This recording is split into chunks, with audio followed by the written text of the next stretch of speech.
দুর্নীতির কথা স্টার্ট করলে শেয়ার মার্কেট নিয়ে কথা বলতে হয়, অর্থনীতি নিয়ে। স্পিকার আজ থেকে ঠিক 1 বছর আগে এখানে দাঁড়িয়ে বলে গিয়েছে তার মুরিদদের কথা শেয়ার মার্কেটের, সেই দরবেশের কথা তো বলে গিয়েছিলাম শেয়ার মার্কেটে জড়িত কারা ছিল।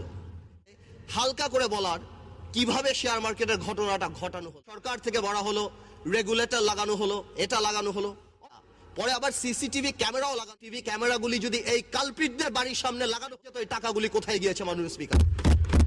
Mafia, we can't speak, what a disgrace for the country. অর্থমন্ত্রী বলে যে দিজ আর মাফিয়া, বলেছে আমি শেয়ার মার্কেট বুঝি না।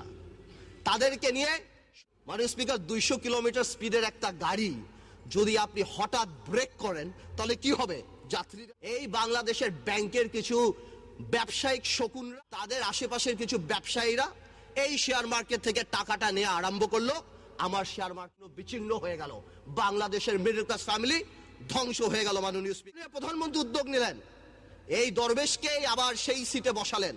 আমার মনে আছে আমি ছিলাম না সংসদ, গুপ্ত সাহেব বলেছিলেন কি জানি, ভূত শস্যের মধ্যে ভূত প্রবেশও কিছু করতে পারলো না।